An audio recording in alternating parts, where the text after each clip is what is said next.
Be me 8 years ago. Was 12 then, herder 20 years old. Camping with family at campsite. Me, brother, 2 sisters, mom, and stepdad. Have old ass blind dog that has been in the family forever. Dog could hardly hear any more. Skippy, dog's name, would sleep with me in my tent.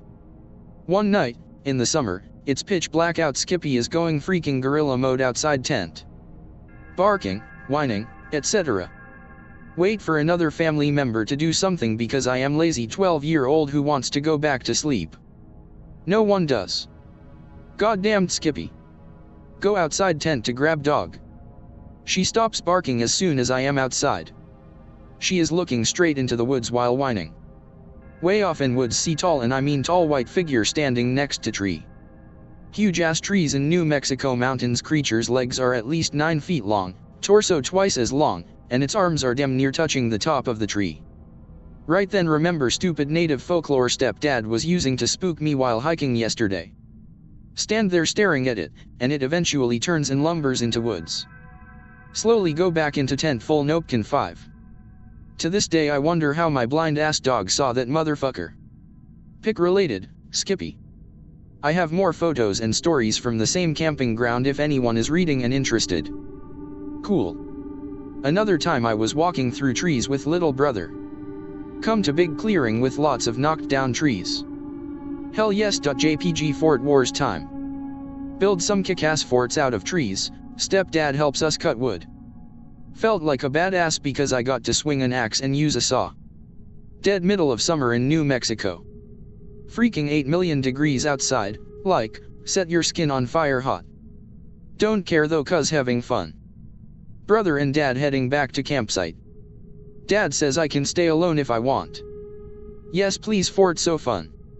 About 40 minutes after they are gone get chill down spine.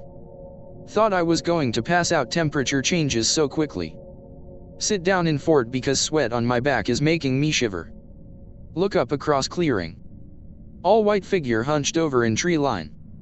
Crawling backwards on ground but head is right side up.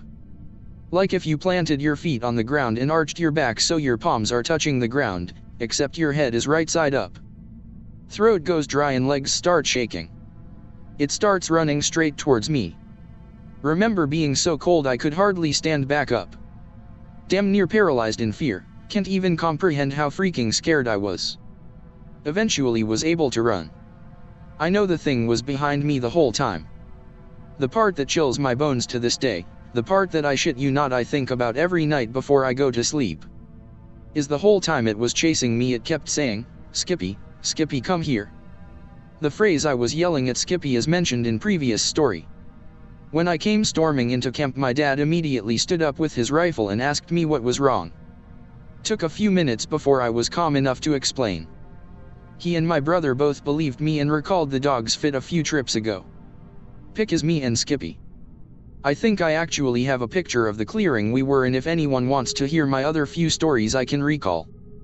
Got one more that is related to these events.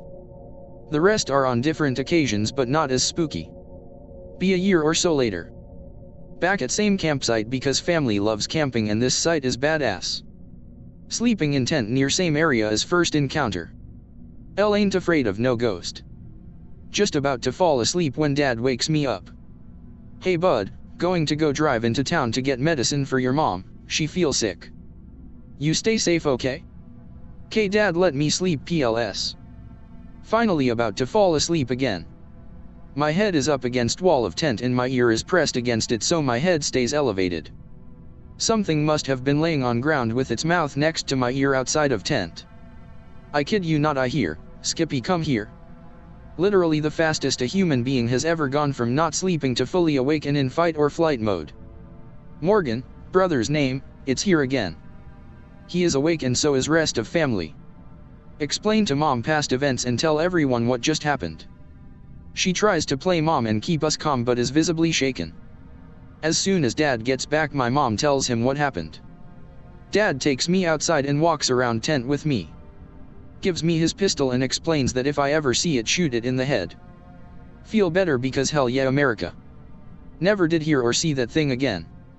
Still a little weary at that campsite even today. I have a few other Innawoods stories but not near as paranormal. The others are about people. Pick related is my fort we built that one day. If anyone else is still biting, let me know.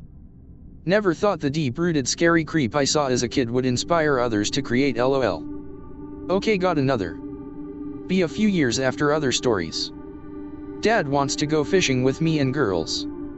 Go on normal fishing trip, nothing out of ordinary.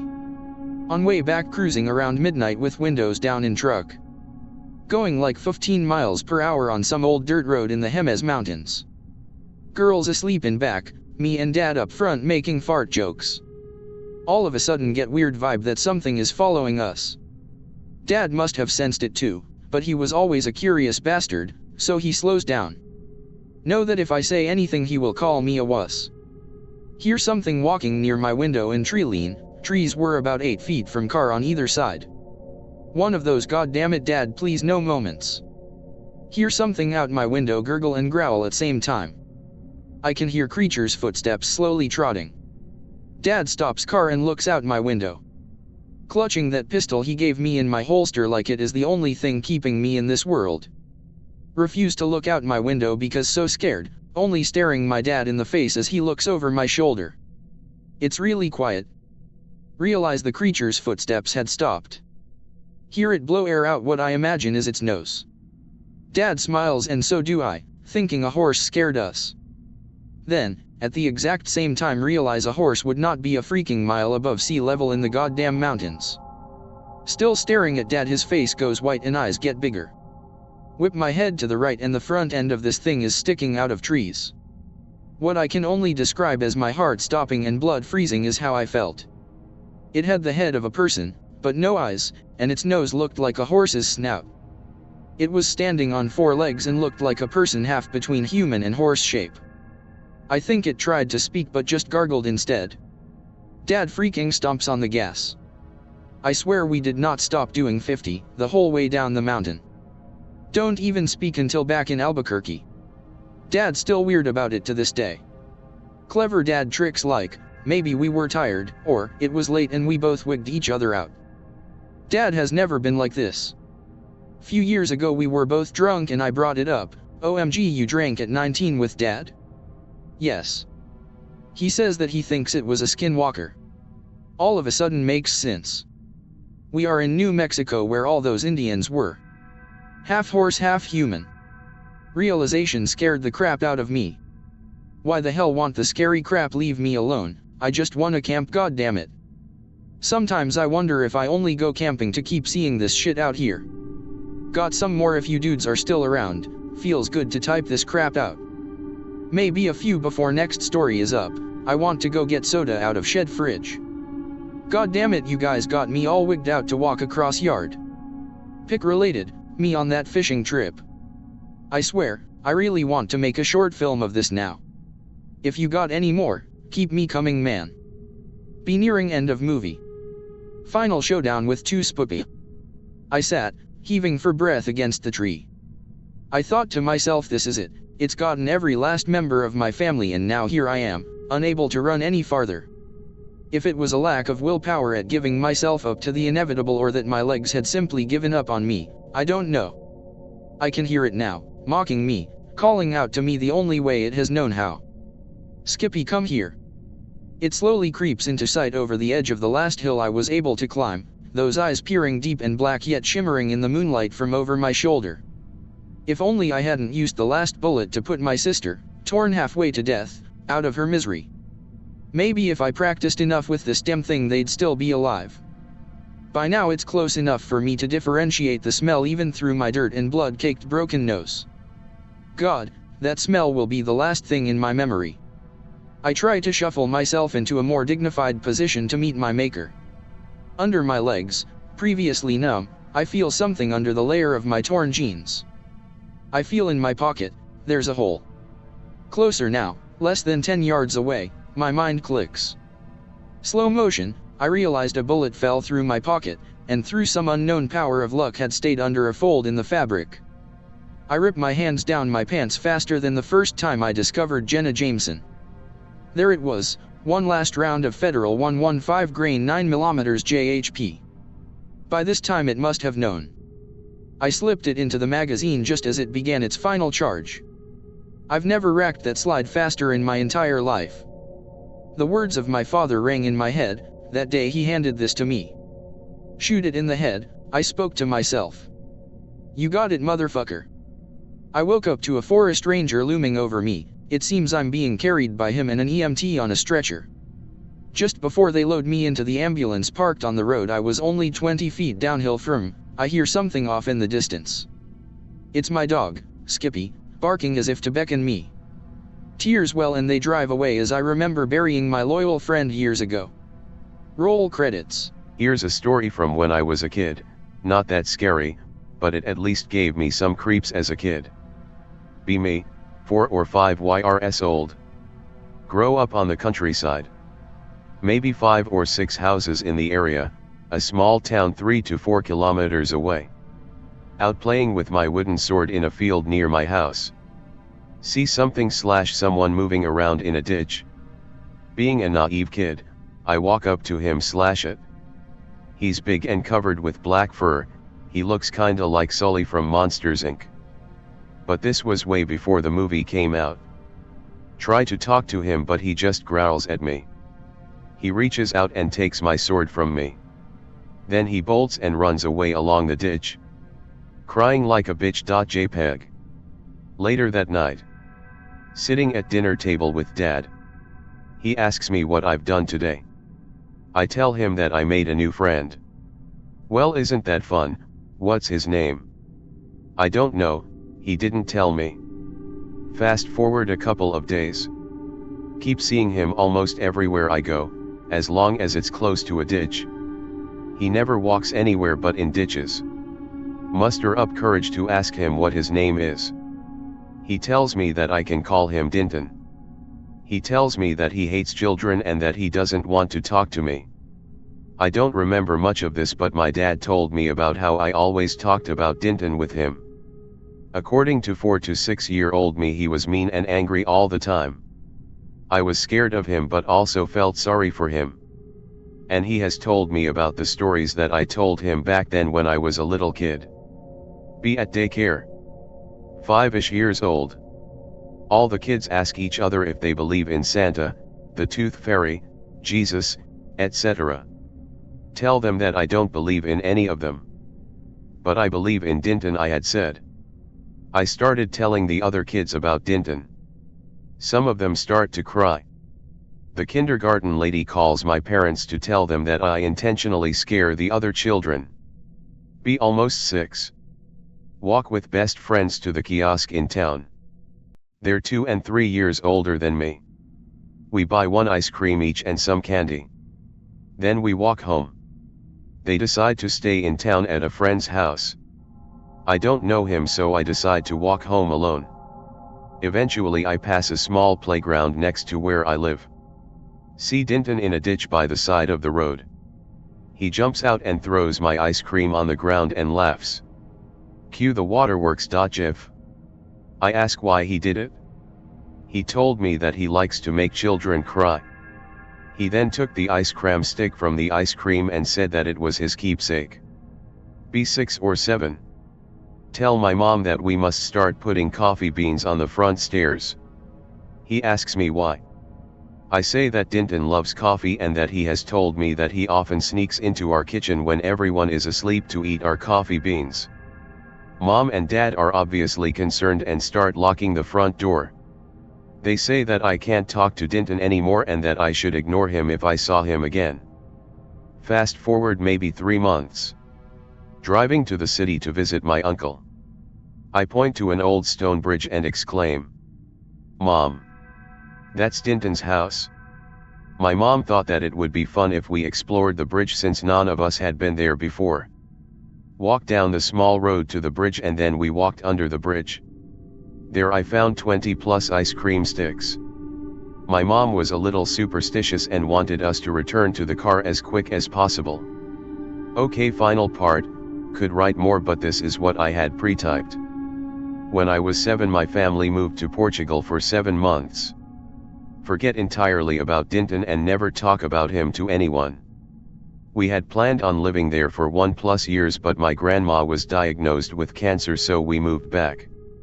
Walked through the woods down a small trail that led to my grandma's house. See Dintan a couple of meters down the trail. He's really skinny now.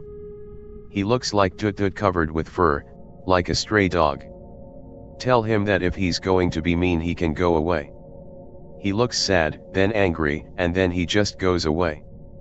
See him a few more times after that day. Not afraid of him anymore. He's not the big scary monster from my childhood. He looks weak and sick.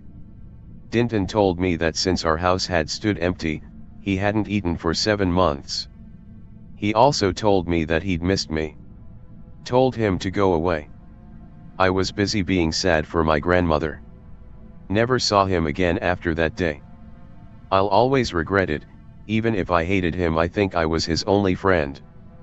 Found a box of old drawings in my garage the other day. The deeper down in the box I looked, the more Dintan stuff I found. The old ones were mostly of me with a big black ball with eyes behind me. Later they became more detailed, and the last one was of him right before he had disappeared. He was scrawny and looked old, sick, and starved. Next to him I had written, Dintan is angry because he is sad, because he is alone. Sometimes I wish I'd meet him again, invite him in for some coffee and just talk. I wonder where he's now. I have a few stories from back in the day. I like to post them in a Scary Woods thread if I'm lucky enough to find one that hasn't petered out. Preface: my dad had lived in Colorado before, and a bit after he fought in the Vietnam War, moved to Cali where he started his family, took us back, my mother, sister, and I, to Colorado 3 summers in a row to drive all over the state and visit places he lived in / by or places he remembers. One time it's just Dad and I out hiking in the woods by a house he used to live in, Winter Park I believe.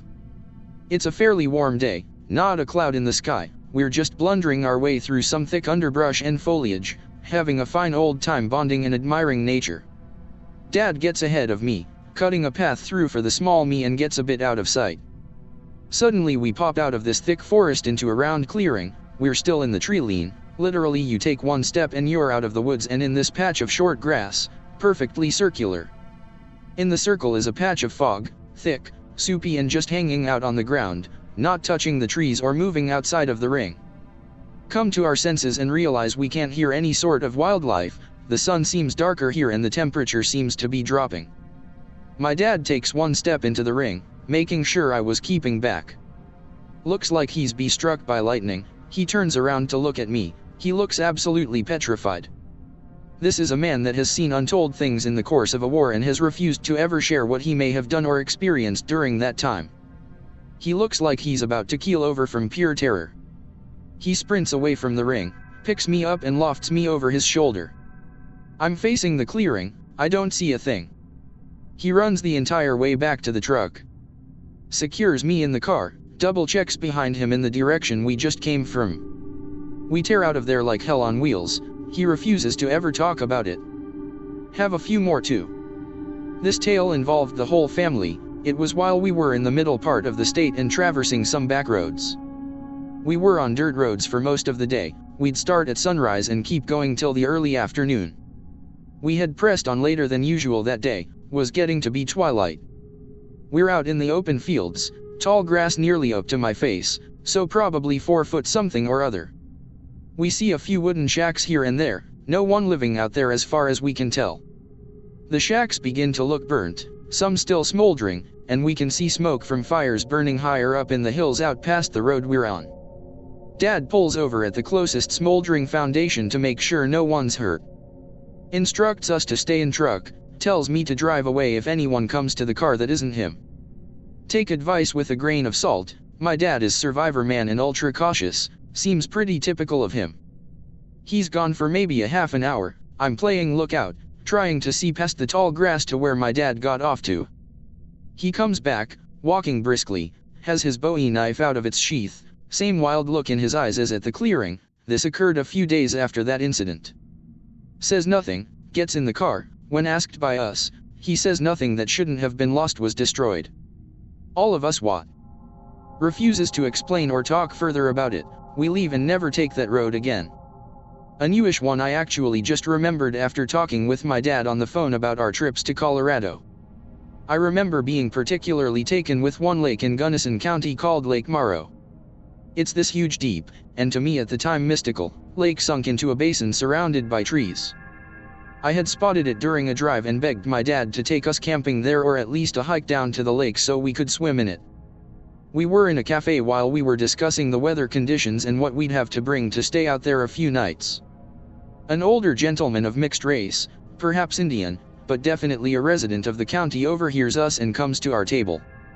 Emphatically warns about ever going near the lake, let alone into the woods surrounding it without proper protection. My dad stares him down but the old man refuses to leave us alone. Goes on and on about special amulets you'd need and how he shouldn't even bring me, a young child, into the woods if he at all valued my life. Finally, he hobbles off. Dad still wants to go camping at the lake but the old man put the scare in me and I say I've changed my mind. Dad drops it, we never go. To this day I still have dreams about being alone in a small boat in the center of the lake and watching creatures circle around the edge of the water, closing in on me. Pick related. I have one more, my longest story, and the other ones I can remember are really little vignettes compared to these major occurrences. I will be breaking this into parts for easier digestion. Also just for some time references, the first two stories posted happened on the same trip in 2005, the third happened in 2006 and this last tale happened on our final trip to Colorado in 2007. We're driving in the middle of nowhere, incredibly remote, even considering our past travels. We suddenly come upon a small town, if you could call it that is a raised square of land, with grass in the middle of it, like a commons area surrounded on 3 sides by 4 houses for a total of 12, including one hunter's lodge. Plenty of trucks and cars and equipment scattered everywhere. Dad says it looks like old hunting spots people would rent out for the summer and use as a sort of home base. No one to be found though.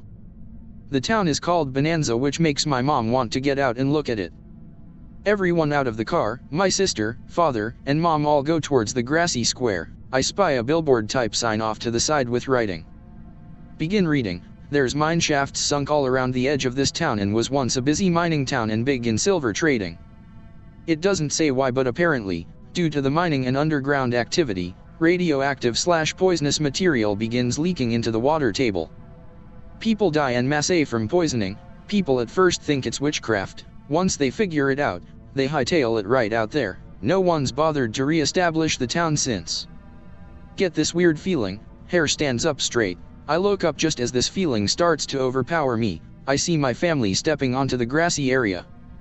I begin screaming and flailing wildly, run towards them in a panic, pleading with them to not go near the buildings.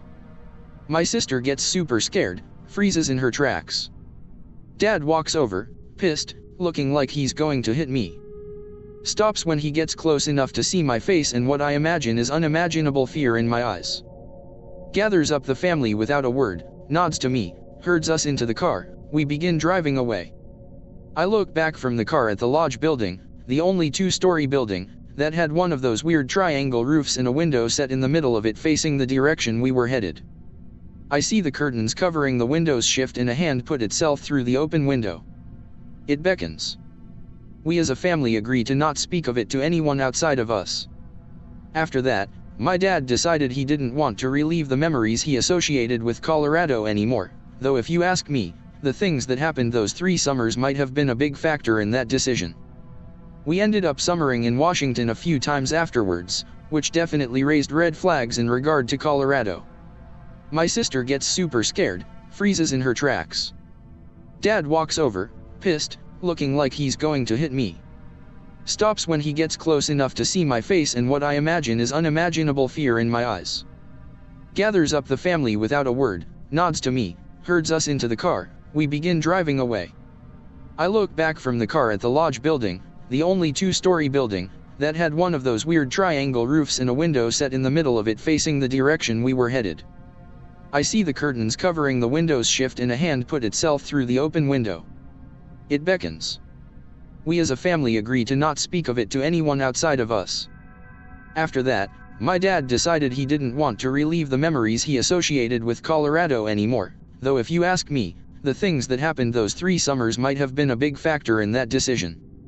We ended up summering in Washington a few times afterwards, which definitely raised red flags in regard to Colorado. The town is called Bonanza. This story in particular intrigued me anon, so I had a little look to see what I could find out about this town. I found a set of photographs here, linked to New York Times article on ghost towns. And then, there's this fucking description. Abandoned buildings dot the landscape around town, which has only a handful of residents. It is a town, inhabited by hermits, Ms. Nelson writes. You never see two together. Ever. For all I know, it's one guy with a lot of costumes. B13-ish. Lived in California at the time. San Bernardino County. Lived in La Verne, right at the base of the mountains. Found a hiking trail with my dad. Hiked up the mountain for about an hour. Find a house in the middle of nowhere. Huge white house, and a guest house. Guest house had no windows and was pitch black. We explore the house. Fully furnished, but everything looks old and broken. There's leaves everywhere and shit. Windows all broken. Pictures still up everywhere, some Asian family. It's like the family just up and left one day, leaving everything behind. I'm weirded out, but we keep exploring because we like this kind of shit. Venture into more rooms. God, this house is fucking huge. I start noticing odd things everywhere. There's photos that have been burned partially. Bundles of sticks tied together. I saw a doll with a knife in it. My dad thinks it's hilarious. I'm playing along, but seriously kind of fucking scared. Enter a room that seems like a second living room or something. Huge window that was broken out. Hanging from the window are huge sticks all tied together with red rope. Looks like some Blair Witch shit. Scoping out the room a little more. Don't really want to move around too much. Then I notice some shit. Notice rusty brownish splatters all over walls. Blood stains. Dad says, what the fuck? He was serious. I remember the feeling sinking in very clearly. Some weird fucking shit happened in this fucking house. I'm standing in some abandoned murder cult demon mansion. In the middle of the woods. On a fucking mountain. We stand silent for a few moments. Like we were both trying to listen for any sounds of life even though the stains were clearly old. Dad asks me if I want to leave. No, let's see what's upstairs first. I was feeling ballsy. It was stupid to say that, because I was so freaked out I couldn't even focus or enjoy the thrill of it. Go upstairs.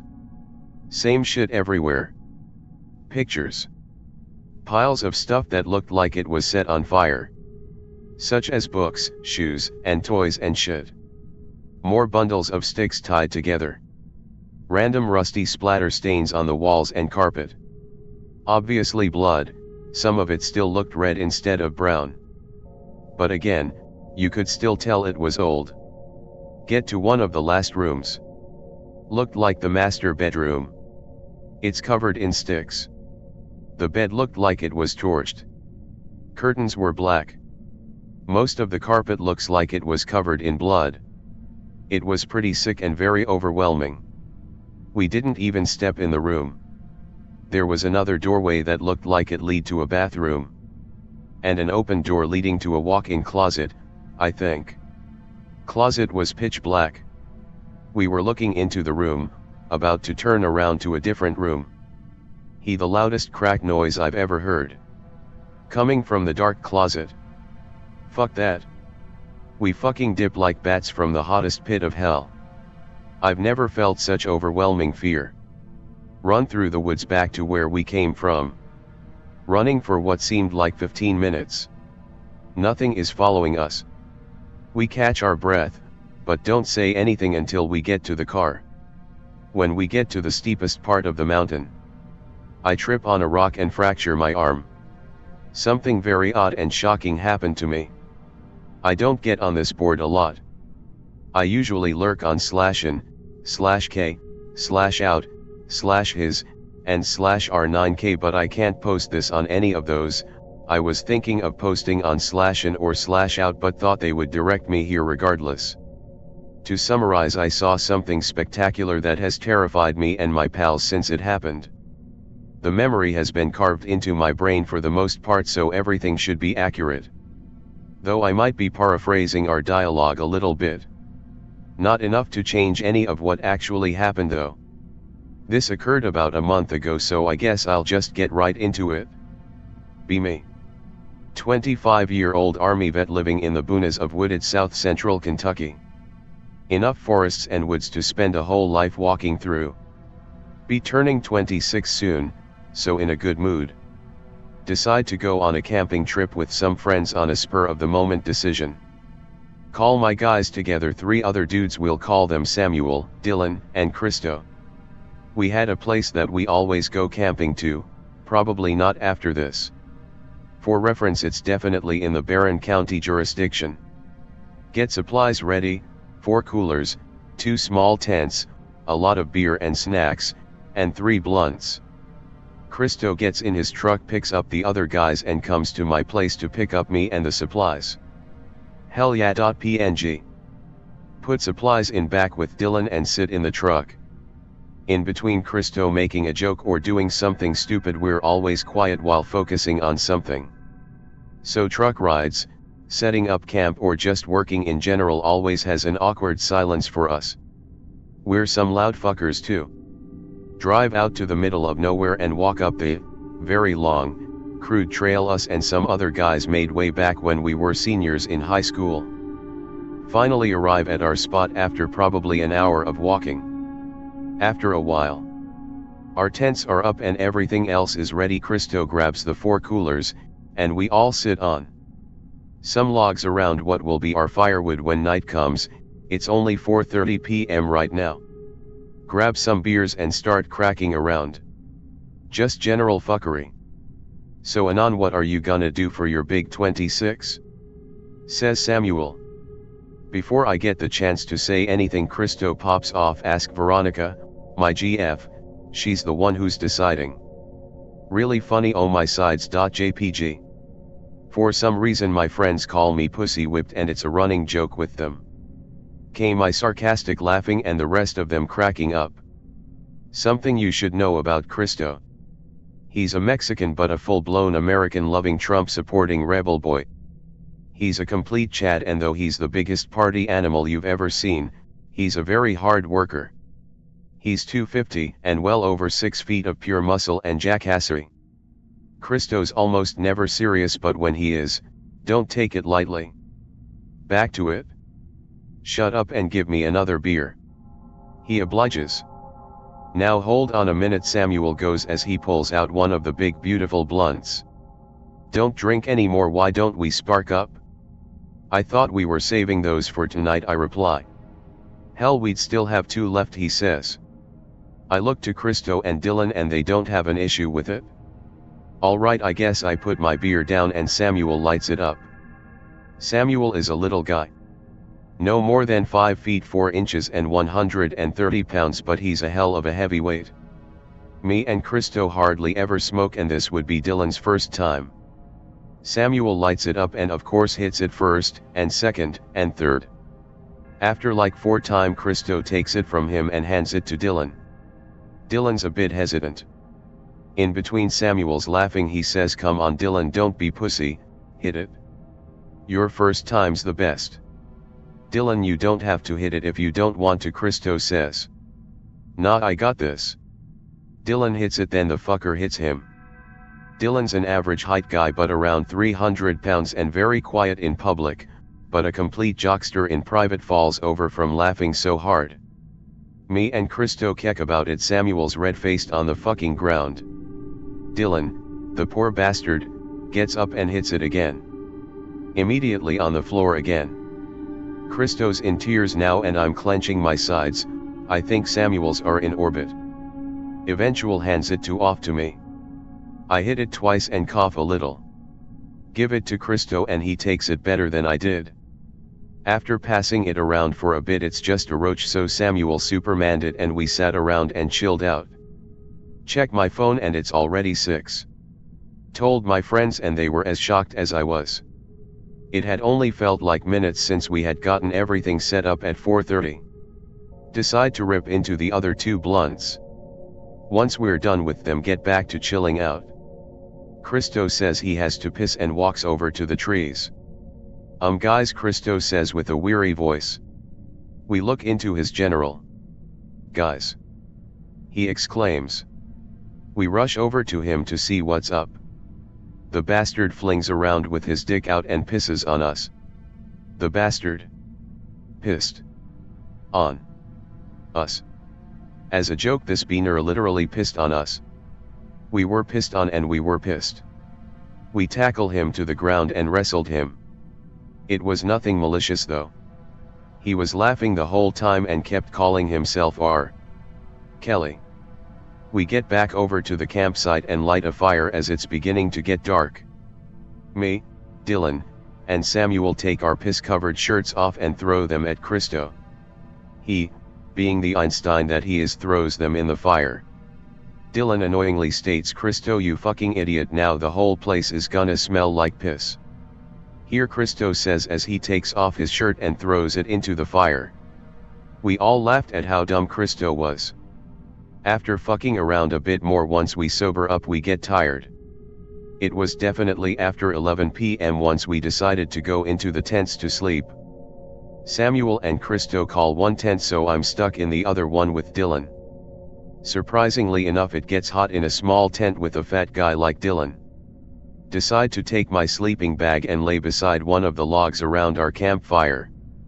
I remember before dozing off to sleep hearing Christo and Samuel tell some shitty jokes but laughing to them nonetheless. This is when the worst, most terrifying event in my life happened. Of the years I spent in Afghanistan dodging mudslime bullets and watching my friends die by my side, nothing I have ever experienced or Lord willing will experience have or will ever compare to what happened next. I'm literally shaking typing this because of how terrifying redawning upon this awful memory is. I wake up with my head horizontal, sideways, so all I can see is the log beside me. Check my phone, I watch the time switch over from 2:31 to 2:32 a.m. Look up and move my torso upwards with my elbows so my head is facing just above the log. To my surprise, I see a Christo with his mouth gaped open looking up and over at something. Also see Samuel sitting on a log with his mouth open too, looking in the same direction. What's going on? I say, rubbing my eyes. My question was replied to with a cold silence. I annoyingly get up to look in the direction they were looking at. This was what I can only describe as an evil confusion. I felt absolutely shocked whenever I saw what this fucking thing was. The top of this organism was a crude sphere, which I am guessing was its head, though it could have been its torso. Its head was just below the canopy of the forest. On what I'm saying is its head, I couldn't see any orifice. Directly below what I'm loosely calling its head was its legs. Yes, if the top of this creature was its head, then its head was attached to its legs. It had 3 legs, 2 in the front, 1 trailing behind. As it walked, this monster's legs stayed notably and oddly straight, but did bend like a knee would. Its skin is the hardest part to explain. What I can best offer is that its skin was gray and tarp-like. Like plastic, but not like plastic. It's so hard to explain. It was similar to what you would see on an elephant or a seal, I guess. It looked like if you scratched it, it would make a noise like a fucking knife to a blackboard. This abomination was walking not necessarily at us but to our 8 o'clock position. A very deep and loud, what I'm going to call humming. It was fucking loud and deep. It made the ground vibrate. I knew it was coming from this creature, but it was so loud it was almost as if it was coming from the sky. After what I'm liberally calling 2 steps to our 8 o'clock position, I hear a zipper as Dylan opens the tent he was in and steps out. He walks to directly beside me and a still sitting Samuel. His mouth is wide open as well. Given our location and how big this fucking monster was, we've come to call it the Kentucky Kolossus. The Kolossus was now probably 35 to 40 feet away from us. I still can't tell how much land this thing was clearing with each step. 4 full-grown well over 20-year-old men just stand/sit in shock and watch as this monster inches, or yards, towards us. We could tell that if it didn't change its walking trajectory it wouldn't touch us or our camping tents or fire. It walks as close as it ever was to us. About 10 feet away from Christo, who it absolutely dwarfed. I can't tell if it noticed us or not, the fucker just walked. For its size the Kolossus' footsteps were a lot quieter than would expect. Especially compared to the humming noise it made. As it takes another step forward Christo kept staring at it. It was almost as if we couldn't look away from it, not that I was making an effort to look away from it. Me and the boys were dead set on looking at this thing. After more steps away from our direction Christo turns and looks at us. He started crying. I started crying. I don't know if it was confusion or anxiety or what, but soon Samuel started crying too. Somehow Dylan kept his cool and did as much as he could to console us. Of course he was as petrified as we were, but he didn't cry at all. I remember in between the crying asking what the hell was that thing? I obviously didn't get a coherent response. We sat there huddled around and hugged each other. None of us went back to sleep. After we had settled down I decided to ask Christo and Samuel, did you two not sleep at all last night? Huh? Why? Samuel responds. I go on, when I had woken up I saw you two awake, when you were star. Oh, Christo let out. No, I had woken up and wanted to smoke, so I grabbed a pack of cigarettes out of Samuel's pants and it woke him up. Oh okay, but when did you two see it? I respond. Christo continues, that's what I was getting to, asswipe. Since I got caught I asked Samuel if I could smoke and if he wanted to join me. He said yes to both. He lit his and I handed me one. I told him I was gonna go check on you. I unzipped the tent flag and went out. I was fidgeting with the cigarette and lighter, and once I got it lit I hit it and looked up. He froze up. That's when I saw it. He was beginning to get a bit choked up. I went to yell out Samuel's name but it came out as a whimper.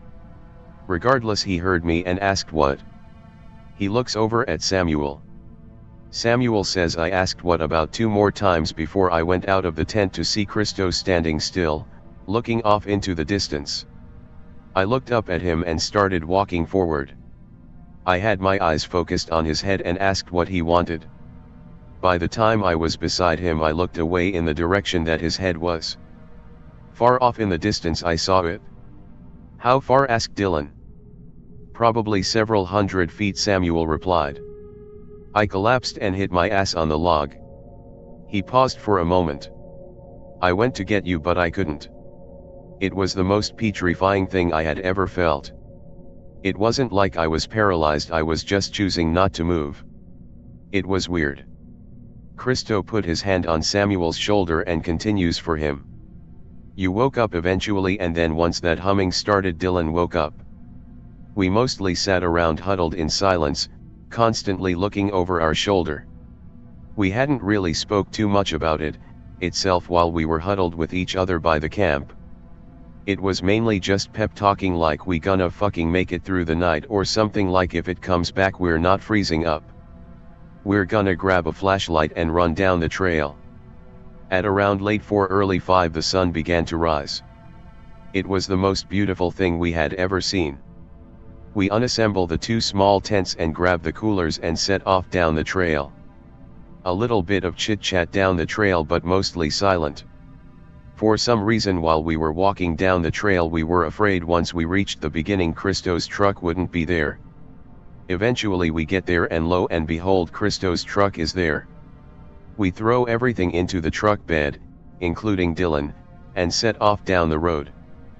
But in the truck I think all of us were waiting for someone to bring it up.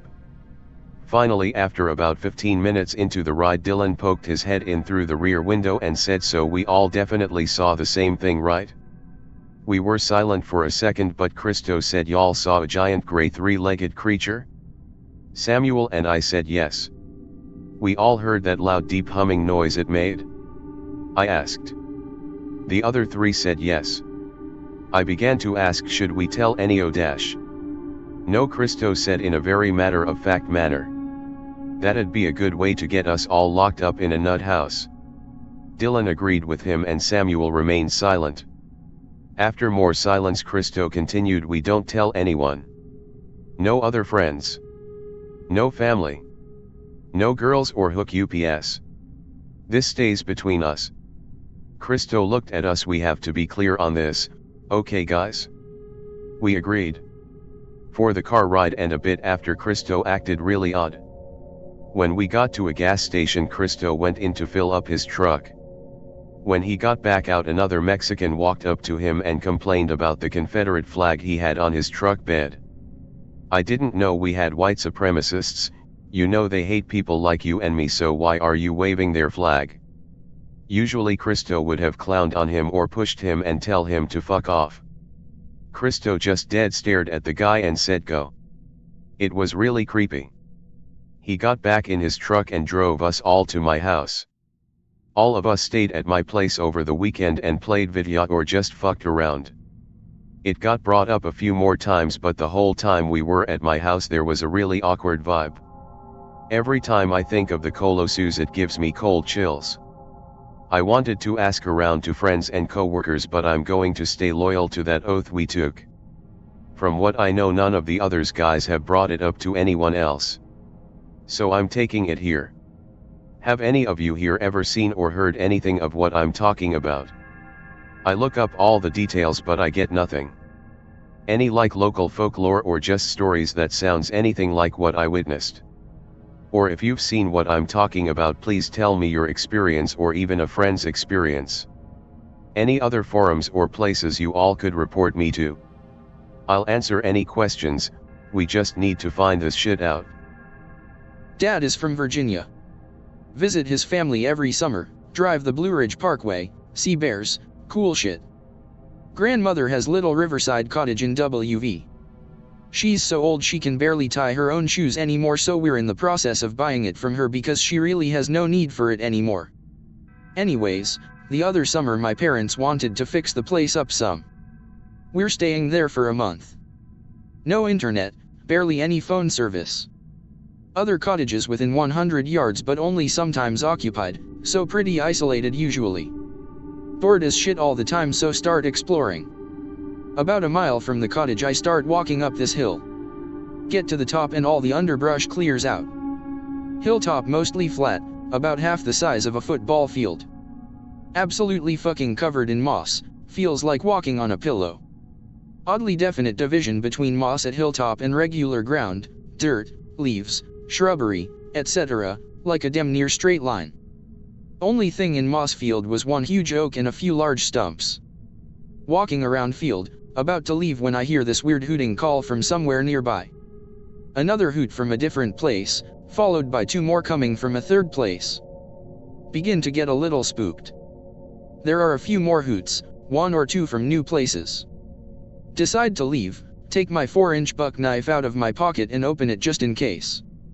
Head back down the hill to the cottage, hooting dies down. Rest of day is uneventful, go into town grocery shopping with my mom. Storm rolling in. That evening I'm in my sleeping bag on the screened-in porch, sleep out there because I like to hear the night sounds and feel the air and shit. Pretty much forgot about hooting / moss field. Storm is breaking, lightning, and thunder, wind, etc. Over the wind and rain I think I hear something. That hooting, except this time it's a sustained note. Builds in volume, realize that it's several of whatever is making it all calling together. Spooked. After several seconds the sound dissipates. Silent except rain for a moment. Hooting starts again, more join in, becomes this weird reverberating drone. I know what coyotes sound like, they live all around where I'm from and call often. These are not fucking coyotes. Sound eventually fades out again. Hear nothing but the storm for several minutes. Think whatever it is has chilled out for the night. Big flash of lightning, hooting / wailing starts again. Dies off. Another flash, starts, then fades. Realize the lightning is prompting the noises. Suddenly hear crackling in the woods outside. Something's moving through the brush. Can hear it getting closer. Sound stops about 30 feet from the cottage. We keep a small yard area around the building clear of leaves and twigs and shit, so the ground is mostly moss which doesn't make much noise. My dad has kept a bucket of corn and stuff fermenting in the yard to use to bait the river for carp. Hear the lid being pried off the bucket, lid hits the ground. Sloshing noises, soft cooing, almost like a pigeon trying to fuck. More cooling from other place in the yard, lid on ground is jostled and makes a noise, cooing gets high-pitched and louder for a second. A lawn chair is knocked over, cooing again gets agitated. Contemplating grabbing a flashlight and going outside. Too much of a pussy, stay quiet and huddled in sleeping bag. Hear something sliding along the screen not 10 feet from where my head is. This is how I die. Porch door is bumped, thankfully is locked. More cooing, now right at the screen. Too scared to move.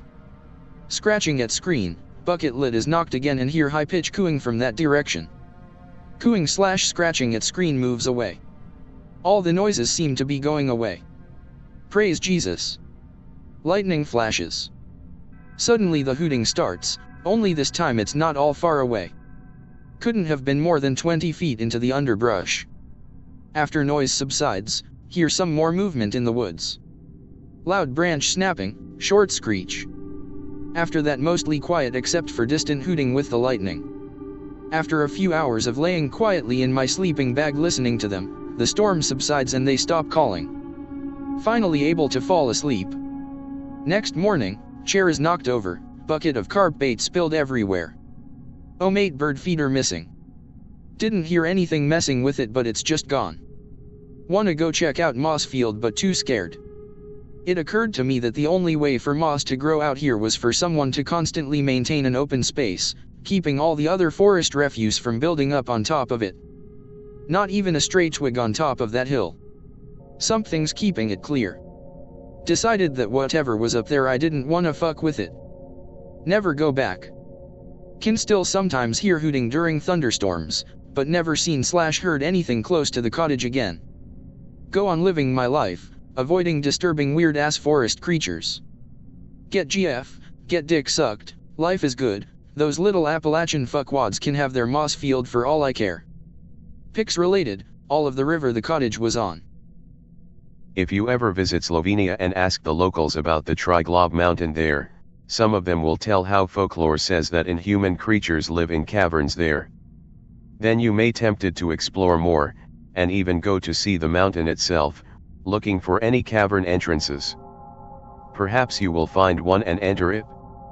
You might not be prepared for such an expedition, but you will go on nevertheless.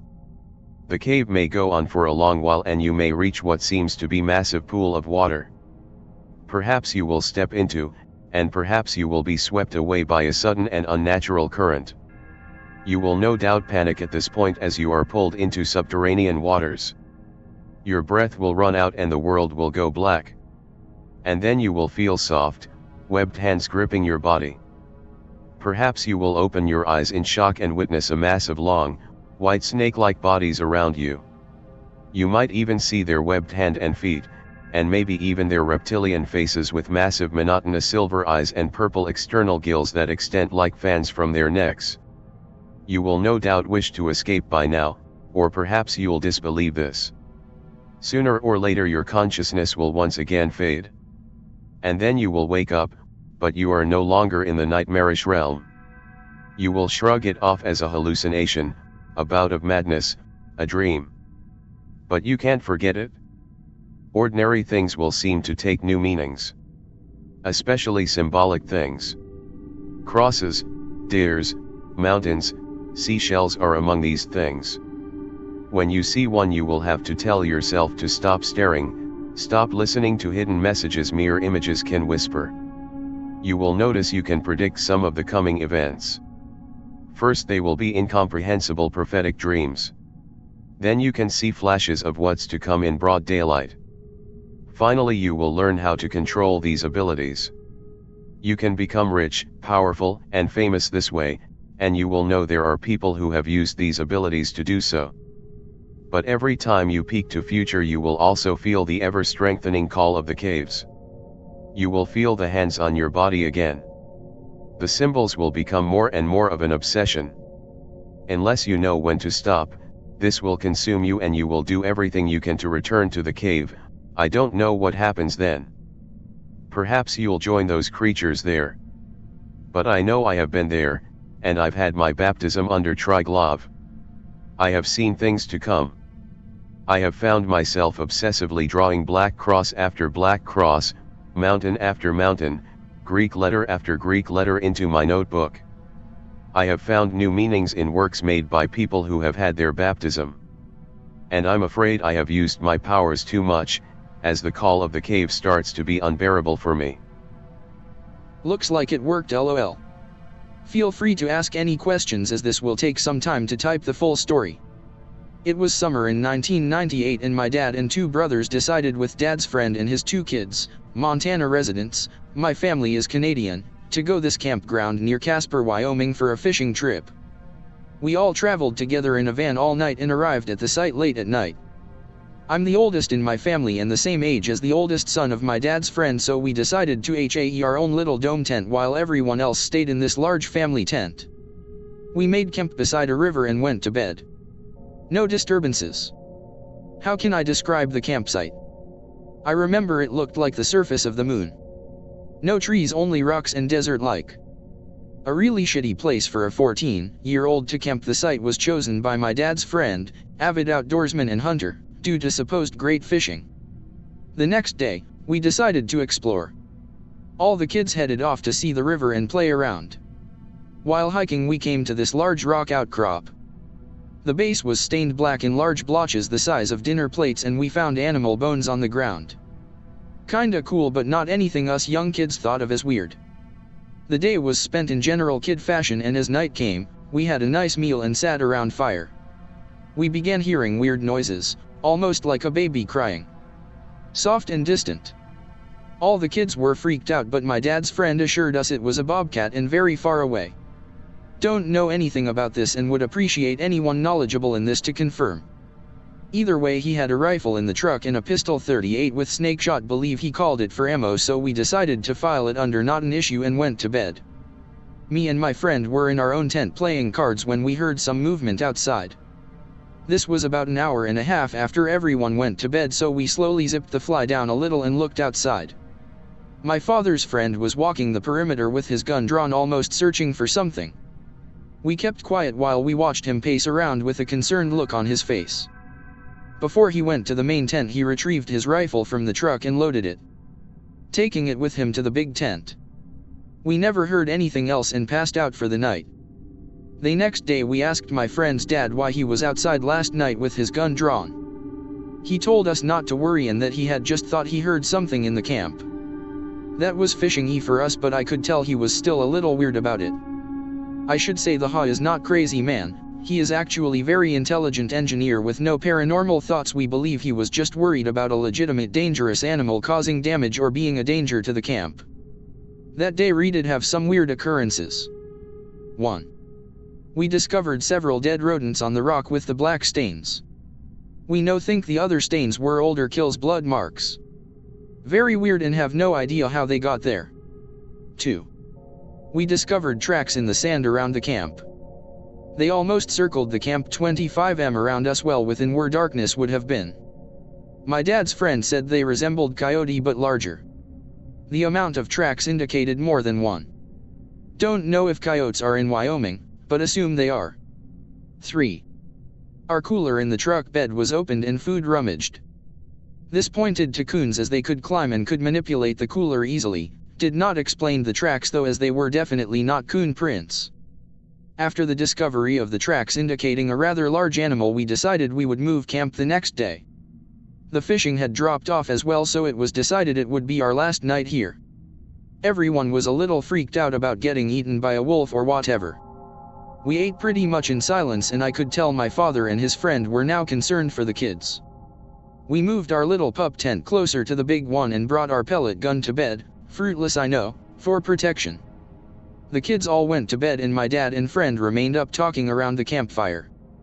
We played cards until we could hear my dad and friend finally knock off and we fell asleep. Sometime in the middle of the night we were awoken by sounds of plates and cutlery clanging as if something was on the table messing with the food. We couldn't find our flashlight, so my friend and I yelled to wake our dads to see what's going on. Once we did, the clanging stopped as if to listen where the sound came from. We were sitting up in our beds terrified as to what was outside. Then we heard this low guttural cooing noise have never heard in my life. At this point my dad's friend called out asking what we wanted. We started to say something was outside when there was a loud crash. We later discovered it was our wash basin being pushed off the table. Another loud guttural call from farther away and we were full-blown panicking. It felt like my dad's friend was taking forever to go and check what was happening outside. Finally we could see illumination from his flashlight as he opened the tent zipper. This is when all hell broke loose. I will describe the final events in my last post as clear as I can remember them. The first thing I remember is my dad's friend yelling aloud to maybe frighten off the animal. Then came the actual scream as he yelled to my father to get the rifle. Panicked convo as they assembled in the tent. We were yelling now, asking what's going on, when we heard the first gunshot. It was finally time to open our tent. What I saw has stayed with me to this day 16 years later. My father in his boxers and a flashlight, illumination his friend who was holding the rifle and pointing and screaming at the truck. Upon opening the tent, my dad's friend had startled a creature near our table, apparently drinking the water in our wash basin. After my dad's friend screamed that the animal had made a call to its mate or some other animal standing near the truck. Once retrieving the rifle, he fired at the animal by the truck as the other had run out of sight. When I had managed to look outside, they had been approaching the animal believed to be hiding behind the truck. My dad's friend approached the truck and kicked the back quarter panel, rocking it in an attempt to flush out the creature. It worked and the animal bolted away 20 m past our tent and into the darkness. Due to the closeness of our tent, my dad's friend decided not to take a second shot. We decided to pack most of our things that night and slept in the van. We talked about what we all saw and tried to make a reasonable conclusion what went on that night. We decided that the animal was about 4 feet tall and slender. It appeared gray with short hair but could have been white or tan due to only flashlights illuminating it. It had long legs that bent like a kangaroo with shorter arms and a short tail. It ran on 2 legs, but when it first appeared beside the truck it was on 4 for a short while before picking up on 2. It did not hop as say a kangaroo does, but rather had a gait to its run. On all 4s the animal was roughly 3 feet high. Its mouth and face were dog-like. We reported the incident to the Parks Department in Casper, Wyoming. They were skeptical to say the least, but did say they had similar reportings going back a few years. No attacks were reported, just sightings. The best guess at the time was like we thought, a couple kangaroos were released illegally and were living in Wyoming. I will admit that it did resemble a kangaroo but doesn't explain several other parts of the story, e.g. the walking gait and the noises and the dead rodents. I'm open to suggestions or questions on what you guys think. Hit me with your best guesses. This is going to be the last of my posts. It's gonna be a long one, but it will describe the incident that eventually led me to move to Europe. I thank all of you in advance for reading my ramblings. And I especially thank those of you who believe me. It all started when Pietr got a terrible idea. He suggested that we found a central point in the forest, perhaps near a lake, or anywhere deer were known to frequent. Then we would set up a blind, in one of the biggest trees there, and camp out for a week or so, shooting any deer that seemed off. At first I called him a dumbass, seeing as our job was to preserve the wildlife rather than mow it down. To be honest, I was also terrified at the thought of spending an entire week in the middle of nowhere. He called me a pussy, and gave me an ultimatum: either you go with me, or I go out alone. I wasn't about to let my best friend go out there all by himself for a week. He probably knew that, and used it as bait. We drove to the local hardware store, and picked up the necessary equipment for our little project: screws, wooden planks, rope, etc. etc. Then we went shopping for other supplies, such as canned food and water. We loaded our ATVs with all our gear, and set off into the wilderness. I wondered why Pietr suddenly wanted us to do something so rash and stupid, but figured he had just had enough. I didn't blame him. The weird thing was, though, we had actually not experienced anything unnatural for almost half a year up until that point. Part me wondered if he actually wanted to seek it out, for some reason. He never told me why he decided to lead this retarded crusade against the deer, but I still went with him so that I could watch his back. We eventually found a pretty large lake, surrounded by big, beautiful trees. It was early August, so we weren't in any danger of freezing to death while we slept. We started building our blind, which ended up being more of a wooden platform, 5 or 6 meters above the ground with a great view of the lake. By the time we were finished, the sun was setting. We had seen no sign of wildlife while we built our blind, but figured it was due to the amount of noise we made. Our plan had one huge flaw, that we had failed to realize. Fucking mosquitoes. We had no cover, and were placed right next to the goddamn mosquito capital of fucking Russia. We caught no sight of anything strange the first night, except for each other's swollen faces. At dawn the next day, we awoke to the sound of something splashing around in the water. We peeked over the edge of our blind, and saw a doe, along with 2 fawns. We observed them for about 15 minutes, before we determined that they were pretty normal. Similar incidents happened every once in a while the first couple of days, nothing out of the ordinary. I felt relieved, and wondered if they had migrated to some new place, planning on terrorizing some new rangers. But for some reason, Pietr seemed extremely tense, and would curse under his breath. "Hey, Pietr, WTF is going on, man?" He looked at me with a hollow expression, and sat up beside me. He explained that he had been having nightmares about the deer. He felt that if he killed some of them, he could prove to himself that he had nothing to fear. The poor guy hadn't had a decent night's sleep in well over a month at that point. He almost started crying, while he told me these things, which really showed me how close this guy was to the edge. I had to help him, so I stayed with him and kept a lookout while he took a nap. I hadn't told him anything, but I had actually been looking into how much it would cost to move away from Russia. I hadn't said anything, because I wasn't really planning anything. Besides, I didn't feel like I could just leave him behind. I kept an eye on our surroundings for several hours, and almost decided to just lay back and enjoy the view of the lake, when I heard something approaching to our left. Out of the tree line stepped a lone stag. I waited a bit, to see if it would behave strangely before I woke Pietr up. It bowed its head, and motioned as if it had started drinking from the lake, even though it wasn't anywhere near the lake's shore. That was more than enough proof for me, and I slowly shook Pietr until he woke up.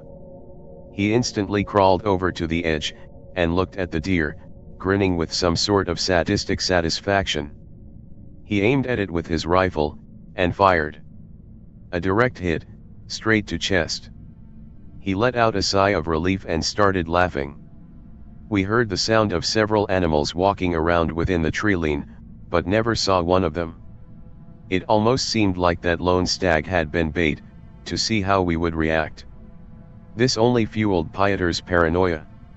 He was practically trembling with fear every time we heard something wander around in the tree line.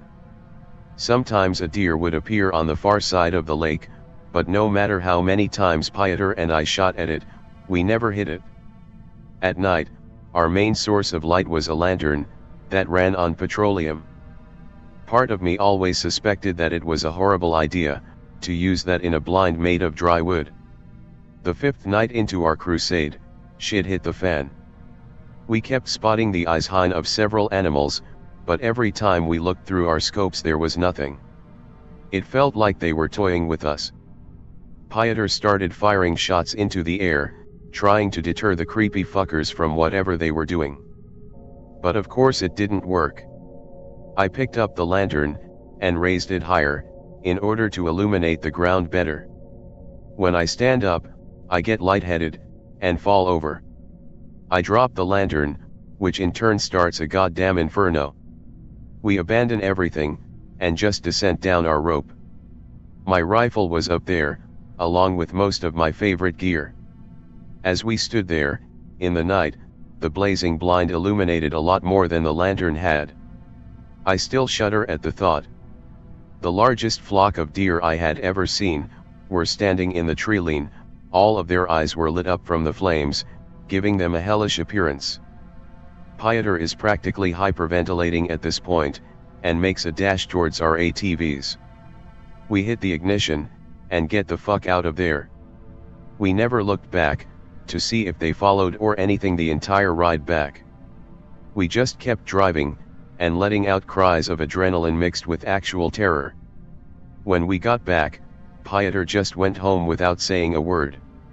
I went to my apartment and completely shut myself off from the rest of the world. Locked my door, closed the blinds and turned off my shitty phone. I stayed that way for a couple of days. Then I got the sudden urge to get a drink. I had already consumed every bottle of alcohol in my apartment, so I went to a bar that was located on my street. When I entered, I was met with worried looks from the people who knew me. "How are you doing?" the bartender asked me with a sympathetic tone. This surprised me, because none of them should have known about the shit Pietr and I went through that past week could have been better. "Why?" I asked. "Well, after Pietr's accident you just kind of disappeared for a little while." Pietr's accident? What the fuck had happened while I was in my apartment? My expression made the situation pretty clear. "Oh shit man, I thought you knew." Then he filled me in. Pietr had packed his bags, and rented some run-down car, with the intention of skipping town. He had taken off in a heavily intoxicated state, and had hit a tree at 120 kilometers per hour. The car was totaled, and Pietr had died on the spot. After a few minutes of silence, I remember standing up, and just walking out of there. I walked around aimlessly for hours, trying to make sense of what had happened. Eventually I found myself back at my apartment complex. I noticed a piece of paper hanging out of my mailbox. I began tearing up when I read it. "My dear friend, I have decided to leave this place. I can no longer bear the shadow that looms over us, and I hope you will come visit me someday. You helped me through some shitty times, but this time you can't help me. If you decide to come over, you can find me at X, not exactly written like this, but you get the general idea." I cried for so long, that it seemed like an eternity.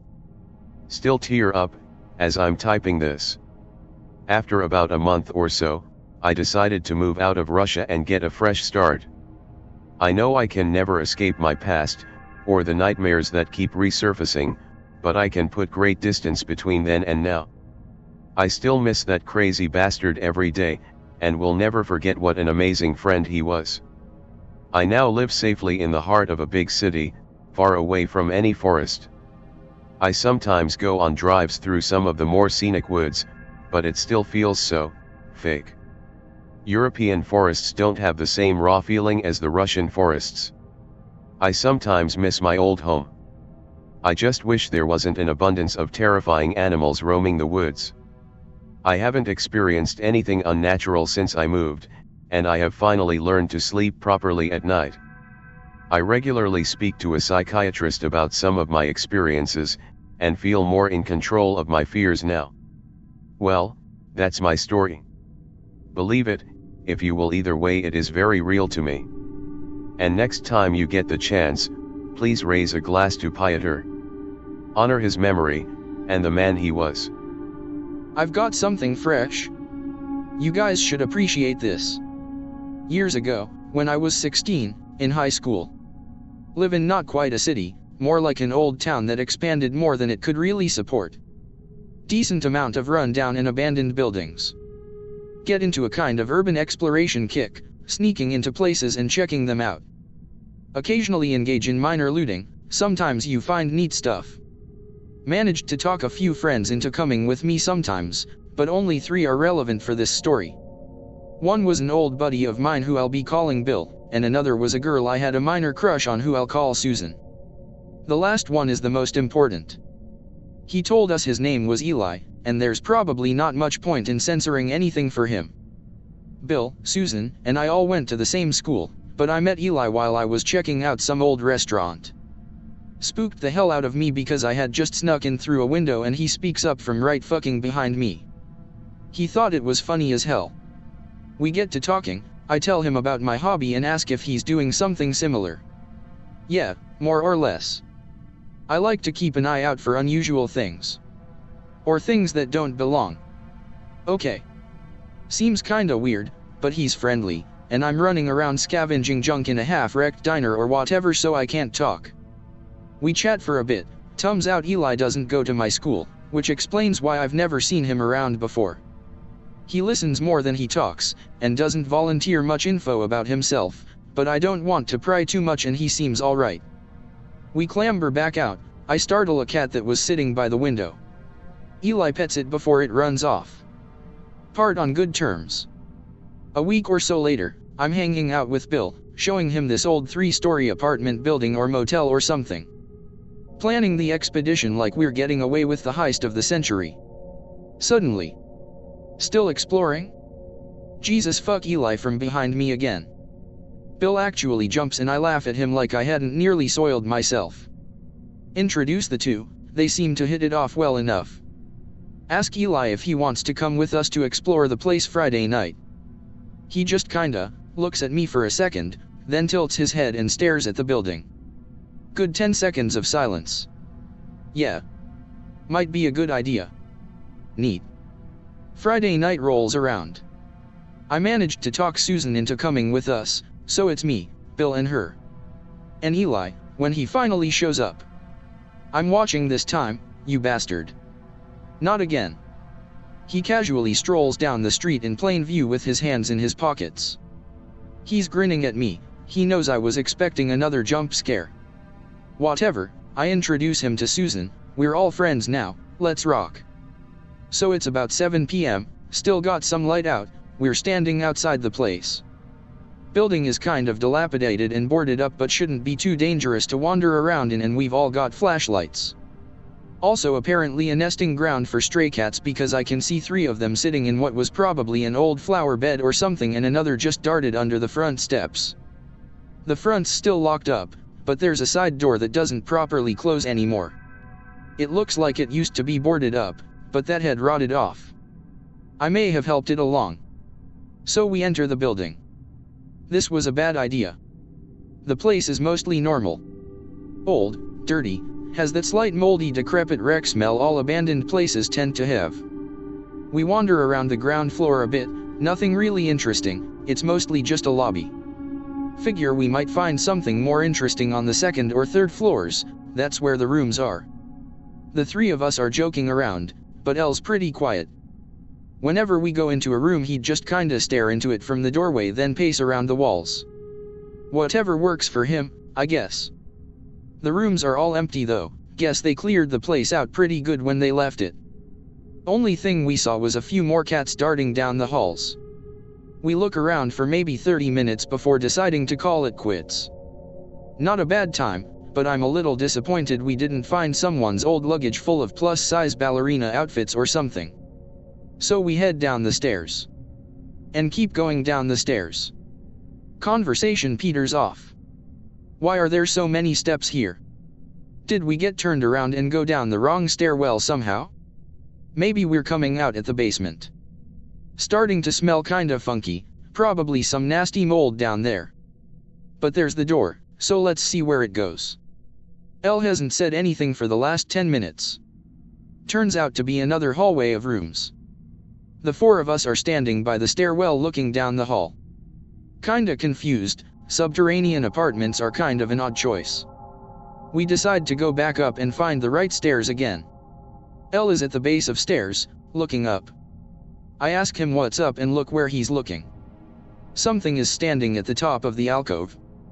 My first reaction is that we're about to get shanked by a drunken homeless man. Then things start registering.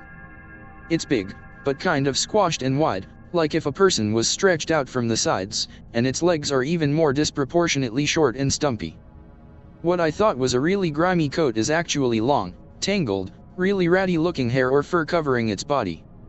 Can't even see any eyes, just hair. There's a mouth though. I can tell because it starts screaming at us. The mouth is too wide, it looks like it starts on the side of its head, and there aren't any teeth, just thick lips and spittle. I almost would have preferred shark teeth or something, there was just something really revolting about the gaping, empty mouth. The noise itself was just fucking terrifying. I can't even describe it other than to say it's not a sound that a person could make. Like it went into my ear and started throttling the caveman part of your brain that identifies threats. It started to stagger down towards us, still screaming. We were all screaming. Except Eli, who was shoving me back into the hallway and manhandling the others into running. We didn't need much encouragement. We're sprinting as fast as we fucking can down a dark corridor with God knows what screeching behind us. It's not very fast, but we can hear it chasing us with uneven stomps. The flashlights help, but we're moving so spastically it's throwing crazy shadows all over the place, which does not help our state of mind. There's another stairwell on the other side of hall. If we can go back up we can find the way out. Except it only goes down. There's no fucking up staircase, just a wall. Susan's sobbing by now, I'm not far off myself. Eli shoves us forward again so we don't stop moving, and we go down. The hallway down here goes forward a lot farther than the other floors. The ceiling is a lot higher than it seems it should be for how far down we went. That rancid smell from earlier is a lot worse. And we can hear the thing half tumbling down the stairs after us. I'm about to start running again when Elle sprints past us towards one of the doors and wrenches it open. In. It's safer. I guess we're hiding. No one argues, probably because we're all still so freaked out we'll take even slightly helpful direction at this point. We run into the room. I almost freeze up because there's something in there with us. It's another cat. Eli's standing in front of the door, holding it closed. No one moves, no one even breathes. Hear the thing gurgle and scream and gallop towards our room. Then, from farther away, a loud, feline yo. Then several more. The thing roars again and we hear it go past us. I'm looking at the cat sitting in the middle of the floor. It's staring at Eli. A few seconds go by, and he quietly opens the door again. The stairs are just fucking gone, it's hallway in both directions. One of us is making a high-pitched whimpering noise, I'm not sure who, but I wouldn't rule out any of us right now. Stressful doesn't quite cover it. The screaming's coming back. I think to go back into the room again, but Eli's already moving down the hall. The cat's following him. Susan goes after him. So does Bill. I hesitate by the first room for a second, torn between hiding in there again and making another run for it in the open. Decide I don't want to be alone more than I want to be in that room, and I run after them.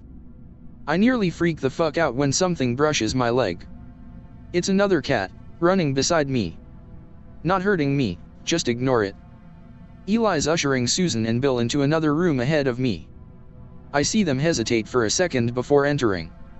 Eli's staring at me now, holding the door open. I hear the scream again. I run through the doorway and stumble to a stop as Elle closes it behind me. Bill and Susan are there. And so are the cats. Like, dozens of them. The room's full of them. Bill's just standing there, twitching, and I can hear him repeating, fuck fuck fuck fuck dash, very quietly. Susan's sitting on the floor half curled into a ball. There's a circle of cats standing around them, some of them are watching them but the others are staring out into the room. All the other cats are either stalking around or sitting and staring into space. Getting freaked out again, this is not normal behavior. Hey. And then there's Eli. Who is much too calm for this situation. And has somehow acquired a platoon of disturbingly focused alley cats. Seriously, there's maybe 6 of them at his sides and his back following his steps. Stay here. You'll be okay. I'll make it stop. Too fucking panicked to question him. Also don't really know what the hell he's pulling with the cats and suddenly don't want him focusing on me. Susan proves she has bigger balls than me and manages to ask him what's happening. When he looks at her, so do all the cats following him, at the same time. What the fuck, Eli? Stay. You're safe with us. I'll come back. And then he walks out with his cat followers and closes the door behind him. The cats apparently left to guard us deliberately open a path for me to stand next to Bill and Susan. So I stand with them. They circle us again. Not sure how long we sat there, my sense of time was pretty screwed by then. Then, finally, there was a new sound. Except, I didn't really hear it, it was more like I could feel the vibration, like it was very, very loud but too low a pitch for me to hear. Made my hair stand on end and my whole body just locked up. Every damn cat is standing up and staring in the same direction. Ears back, tails down, eyes wide and huge and reflective. It stops after maybe half a minute, and the cats suddenly act like normal cats again. The ones circling us get up and wander around. A minute later, Elle abruptly walks back in. He looks fine, not a scratch on him. But he's lightly splattered with a disturbingly viscous pitch black liquid, except for his right arm, which is coated up to the elbow with the stuff. I don't want to know, I do not want to know. The cats start filtering out the door. We can go now. I don't really have a lot of clarity for a bit afterwards. I vaguely remember walking, then running out of the building.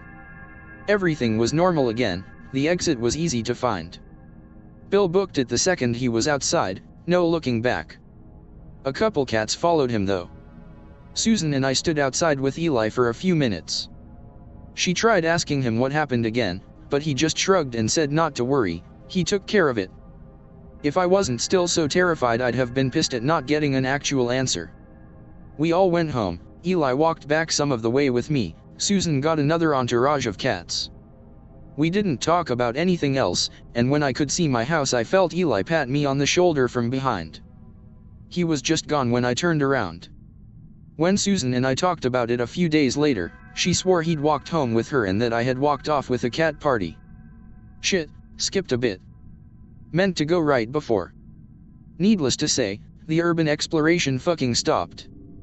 We never saw Elle again. I looked around a little but I wasn't sure I wanted to find him.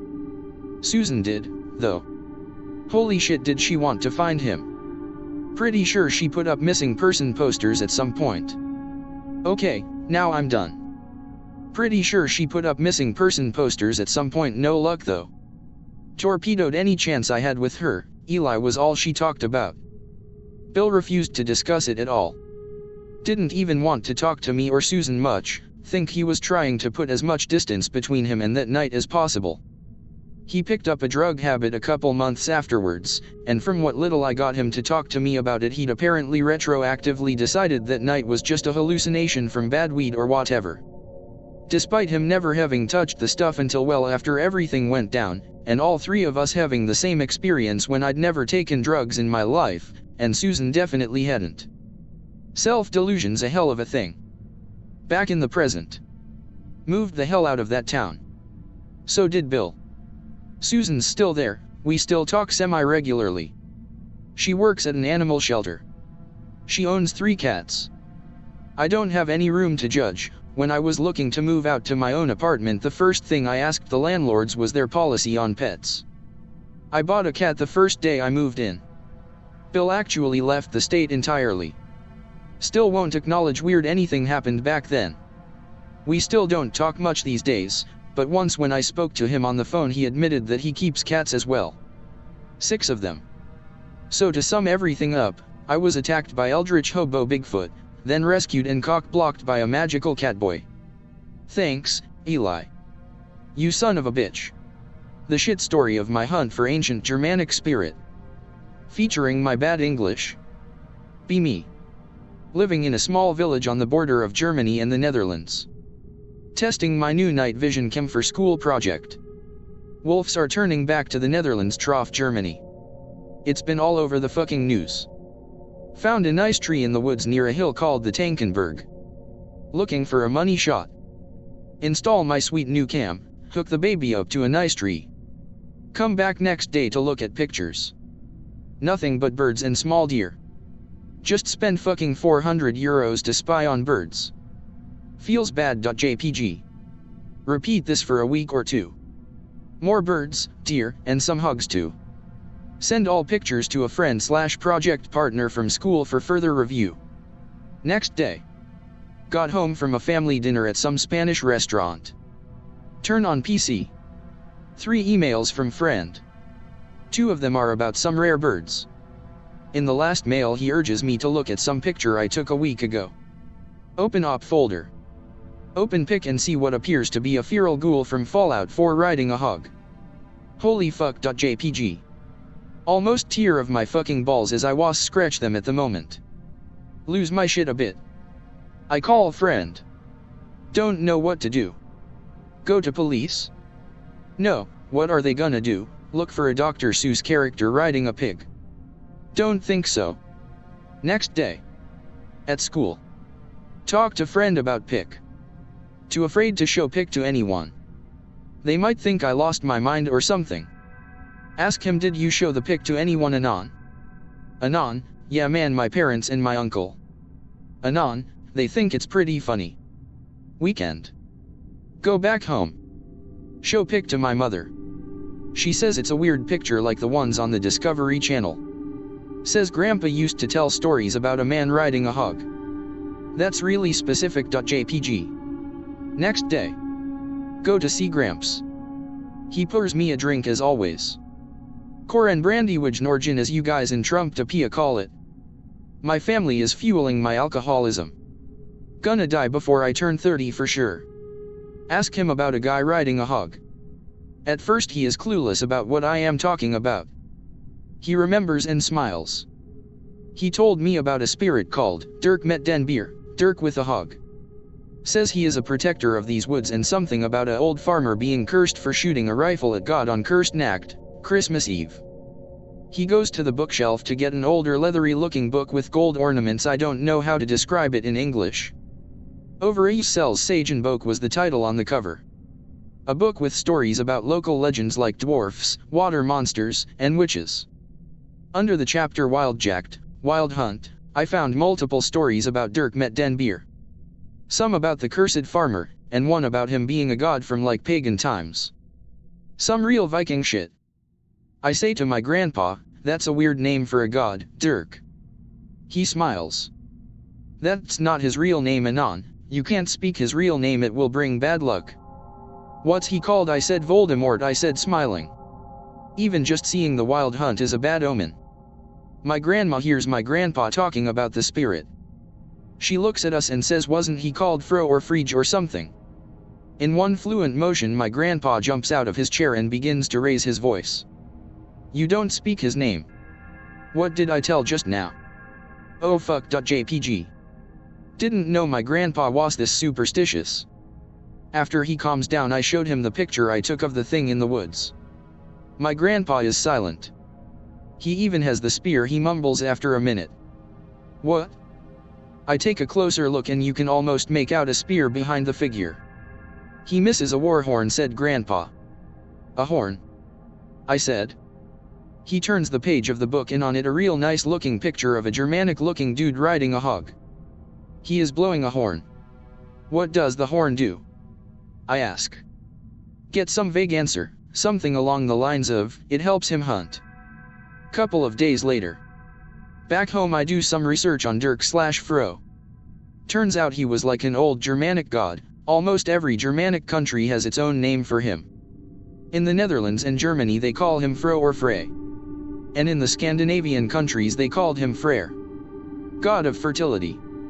Yeah, the dude indeed looks like a real ladies' man. Reading some information on the Tankenberg where I took the pictures. There is a small pagan temple.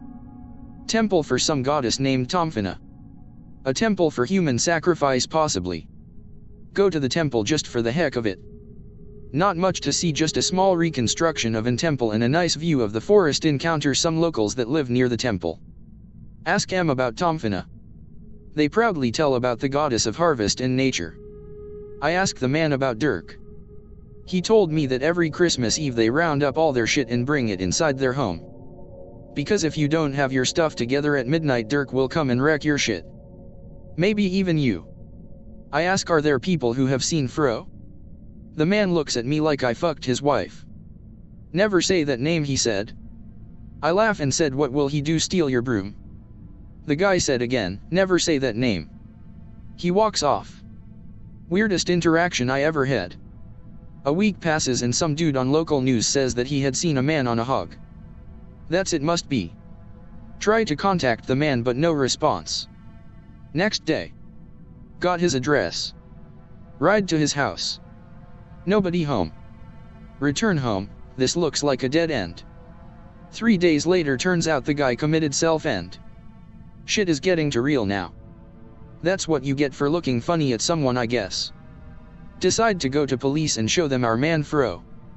Man walks and gives me the most disgusting cup of coffee I ever had.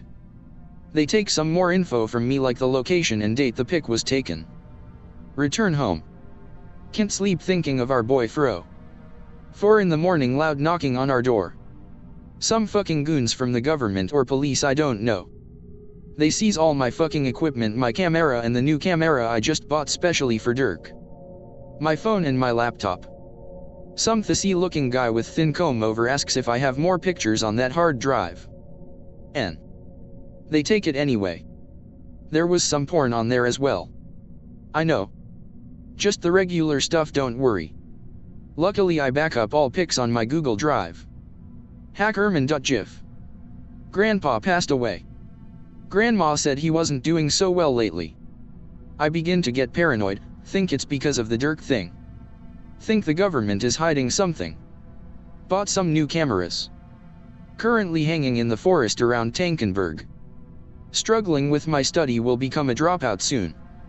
Obsessively watching my cameras for a sign of Derk, just to prove that it's out there. I keep thinking about this one thing that I saw in the hills surrounding the Cairngorms. B17, last year.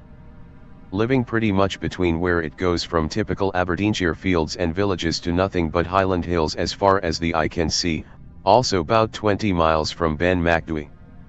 I was out walking my doggo on an early morning in May.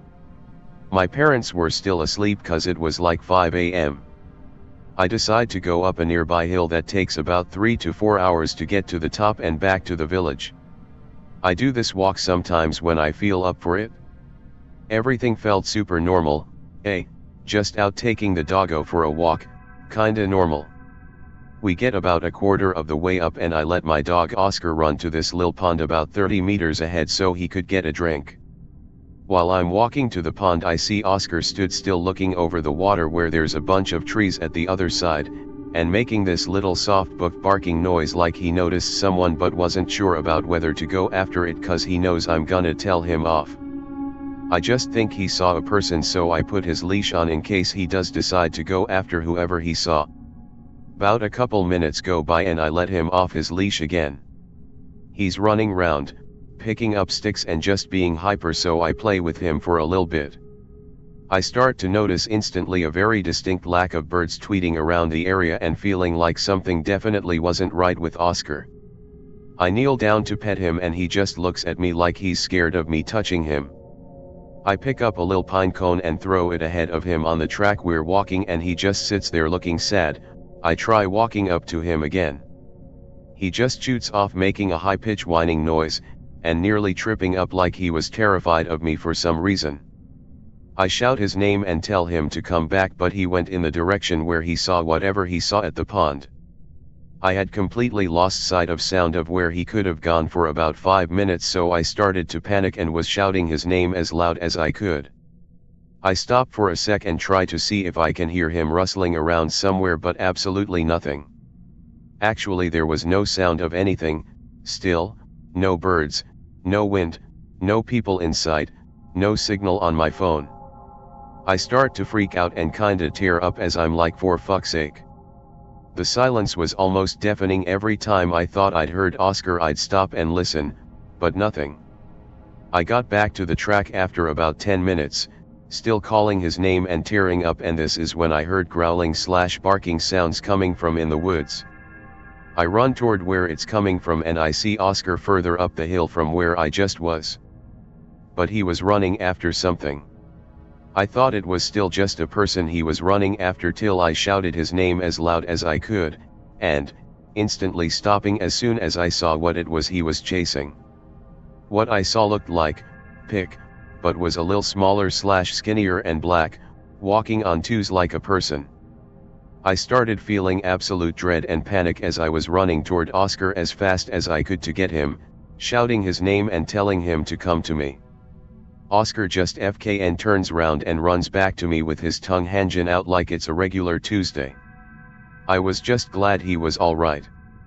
I tried looking up to see where it had gone but I couldn't see it, so I just put Oscar on his leash and ran as fast as I could back to the village. Barely caring about what I saw till I got home. RLY, some fucking big dogman, fuck knows, or what the shit. When Oscar got back to me I noticed he was acting normal again, which was good. It freaks me out now I think of it. I live less than a mile from where I saw it. I still go up those hills with people though, cause I had been for about a year before that happened. I'm always gonna be wondering about it though. Like I know there's gonna be more somewhere way up there. Anyone round Cairngorms see or hear anything like this?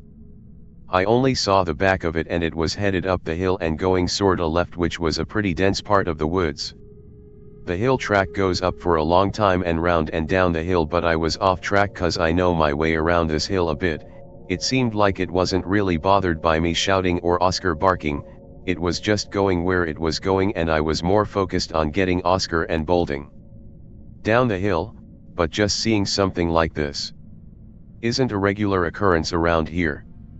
When you think of these creatures you think of all these Americans that glorify these stories and make it seem like spooky shit only happens over there. I mean, there's some stories of creatures in Scotland, from like 1200s, 1700s. Or some shit in the hills and mountains around here, but seeing what this was made me think that there should really be an in-depth investigation here. Don't tell anyone except someone you really trust. If you really believe that happened, don't tell anyone.